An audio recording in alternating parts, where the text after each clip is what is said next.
Hello friends, welcome to my YouTube channel the web education. So friends, এই মুহূর্তে একটা গুরুত্বপূর্ণ ব্রেকিং নিউজ, সেটা হচ্ছে টেট পাস বাধ্যতামূলক নিয়ে মামলার শুনানি আবারও লিস্টেড হলো সুপ্রিম কোর্টে। তো এই ভিডিওর মধ্যে আপনার সামনে তুলে ধরবো বাংলায় সম্পূর্ণ তথ্যটা, যেটা মামলার পুঙ্খানুপুঙ্খ ব্যাখ্যা আলোচনা করা হবে। মামলার শুনানি কবে লিস্টেড হয়েছে, এই মামলা পশ্চিমবঙ্গের পদক্ষেপে বা কী, সব রাজ্যেই কী লাগু হতে চলেছে এই নির্দেশ, তার ডিটেলস তথ্য আপনাদের সামনে এই ভিডিওর মধ্যে তুলে ধরছি।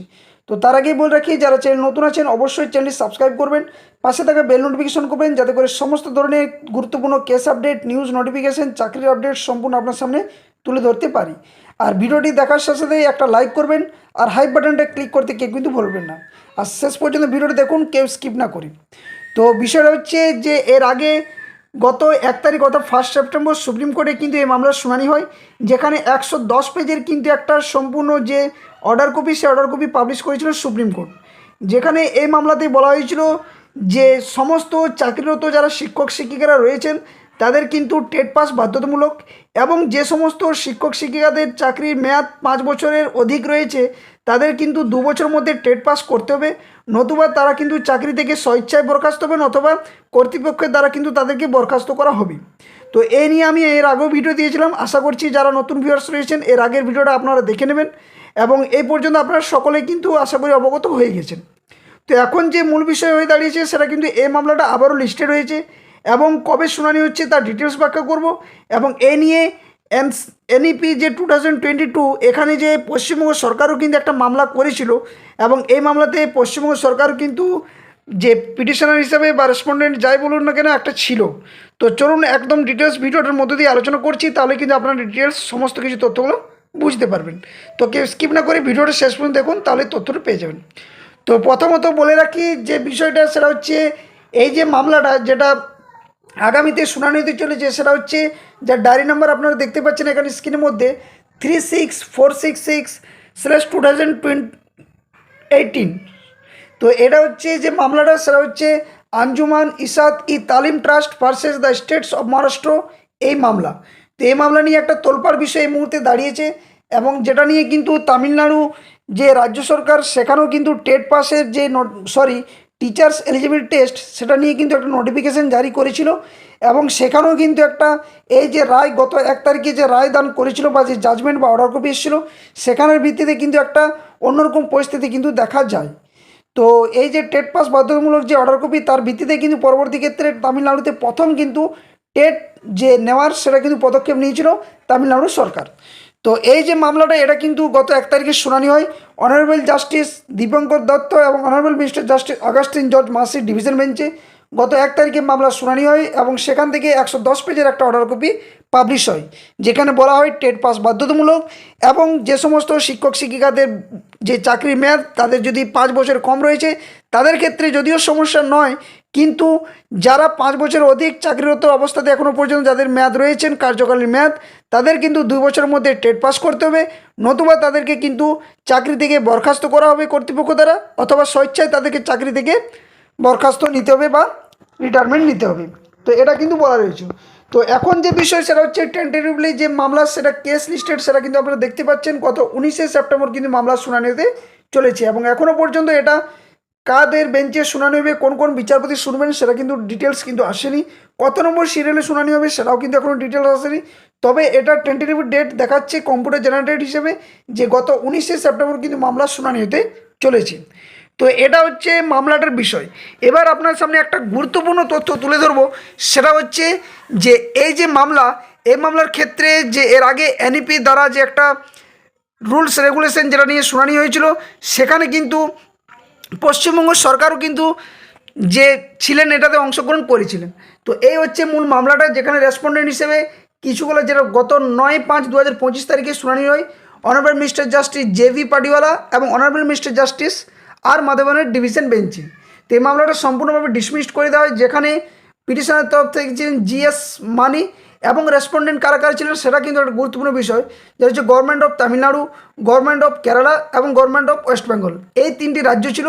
সাথে সাথে ইউনিয়ন অফ ইন্ডিয়া এবং ইউনিয়ন অফ ইন্ডিয়া দুটো কিন্তু রয়েছে এই মামলাতে রেসপন্ডেন্ট হিসেবে।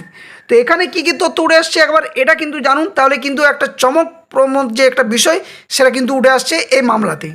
তো এই যে মামলা, এখানে কিছু বিষয় তুলে ধরা হয়, সেটা হচ্ছে কি না, এখানে বলা হয়, নেক্সট পেজে আপনার শেয়ার করছি বিষয়টা, তাহলে বুঝতে পারবেন এখানে যে অর্ডার কপিটা ছিল।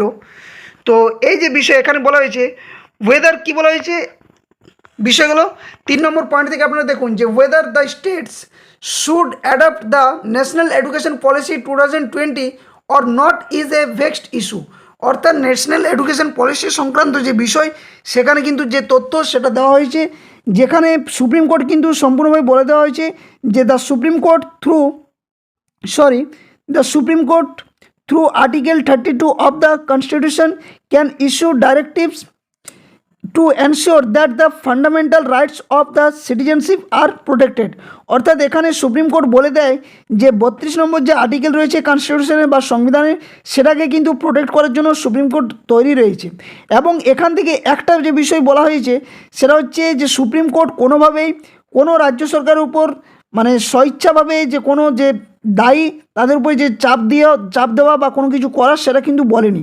অর্থাৎ এনইপি যে রুলস, এনইপি যদি চাই তাহলে অবশ্যই কিন্তু এই যে টেট পাস সংক্রান্ত যে বিষয়টা নিয়ে মামলার শুনানি চলছে, সেটা যদি এনইপি 2022 যে রুলস এবং তার ভিত্তিতে যদি এনসিটি গাইডলাইন্স অনুসারে যদি ওনাদের নির্দেশ বা কোনো যে নোটিফিকেশান পাবলিশ করে যে টেট পাস অবশ্যই যদি বাধ্যতামূলক হয়, তাহলে কিন্তু সমস্ত রাজ্যে এটা কিন্তু লাগু হতে চলেছে। এবং সেক্ষেত্রে কিন্তু সমস্যার সম্মুখীন হবেন শুধুমাত্র যে আমাদের যে ওয়েস্ট বেঙ্গল রাজ্য বা তামিলনাড়ু বা মহারাষ্ট্র এটা নয়, সমস্ত রাজ্যের ক্ষেত্রে দেশের সমস্ত রাজ্যে কিন্তু এই নিয়ম এবং এই যে রুলস রেগুলেশন সেটা কিন্তু লাগু হতে পারে। তো গত 19 তারিখে যে শুনানি হবে সেখান থেকে কিন্তু বোঝা যাবে যে কী হতে চলেছে। তো এখানে কোর্টে কি বলছে, the court May however intervene if a state's action or inaction related to the national education policy violates any fundamental rights of or any other legal rights। এবং এক্ষেত্রে যদি এনইপি চাই তাহলে কিন্তু সেই সমস্ত ক্ষেত্রে যদি কোনো ভায়োলেন্সের যে বিষয় উঠে আসছে সেটা যদি চায় তাহলে অবশ্যই সেটার ক্ষেত্রে তাদের পরিপ্রেক্ষিতে কিছু একটা জাজমেন্ট দিতে পারেন। We do not purpose to examine this issue in this writ petition filled under Article 32 of the Constitution। এবং এক্ষেত্রে কোনোভাবে সুপ্রিম কোর্ট তা নিয়ে কিন্তু কোনো হস্তক্ষেপ করবে না, সম্পূর্ণভাবে এটা কিন্তু সুপ্রিম কোর্ট জানিয়ে দিয়েছে। নেক্সট 8 নম্বর বলছে we believe that the petitioner has nothing to do with the cause of purpose to espouse, although he may be from the state of Tamil Nadu, yet on his own admission he is now residing in new Delhi. এবং এক্ষেত্রে আরও কিছু নিয়ম rules regulation বলেছে, সেটা কিন্তু আমি আপনাদের সামনে তুলে ধরছি না বা এগুলো ব্যাখ্যা করে সেরকমভাবে ভিডিওটা বড় করতে চাইছি না। তবে মূল যে বিষয় বা মোদ্দা কথা সেটা হচ্ছে গত 19 তারিখে যে মামলার শুনানি হচ্ছে সেখানে দাঁড়িয়ে কিন্তু কী রায় আসছে বা যদি সেখানে শুনানি হয় এবং কতক্ষণ শুনানি হচ্ছে সেটা কিন্তু দেখার বিষয়। কারণ এর আগে যে 110 পেজের যে রুলস রেগুলেশন জারি করে দিয়েছে সুপ্রিম কোর্ট, যে অর্ডার কপি দিয়েছে, সেখান থেকে এটা একটা পরিষ্কার বিষয় যে এই যে ক্ষেত্রে যে টেট পাস বাধ্যতামূলক, সেটা যদি এনসিটি যদি চায় তাদের ক্ষেত্রে বা এনইপি 2020 রুলস যে রেগুলেশন সেটা যদি মেনে চলে, যেখানে ডিএলএড সাথে টিচার্স এলিজিবিলিটি টেস্ট যেটা বাধ্যতামূলক বলা রয়েছে এনইপি 2022-এ, প্রি প্রাইমারি থেকে শুরু করে আপার প্রাইমারি সমস্ত ক্ষেত্রে যে টেট অর্থাৎ টিচার্স এলিজিবিলিটি টেস্ট যে নেওয়া হয় সেটা কিন্তু বাধ্যতামূলকভাবে বলা রয়েছে। এবং যে এনসিআরটি এবং এনইপি যে রুলস সেটার আমি আগে কিন্তু আপনাদের সামনে তুলে দিয়েছিলাম বা দেখিয়েছিলাম ভিডিওর মধ্যে। আরটি 2009-এ কী বলা হয়েছে সেটাও কিন্তু আমি আপনাদের সামনে তুলে ধরেছিলাম ভিডিওর মধ্যে দিয়ে।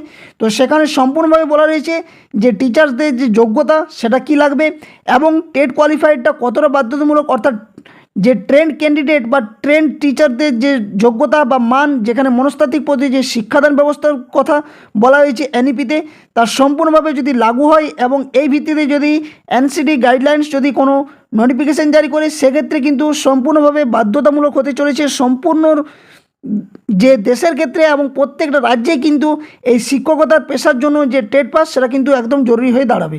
তো এখনও পর্যন্ত আর সেরকম কোনো আপডেট আসেনি, অবশ্যই আপডেট এলে শেয়ার করা হবে যে কত নম্বর সিরিয়ালে শুনানি হতে চলেছে এবং মামলার যে মূল ভিত্তি সেটা কী হবে এরপর বা স্ট্যান্ড কী রয়েছে, আমাদের ওয়েস্ট বেঙ্গল সরকারে কী পদক্ষেপ নিচ্ছে এক্ষেত্রে, সেটাও কিন্তু একটা গুরুত্বপূর্ণ বিষয় হয়ে দাঁড়াবে।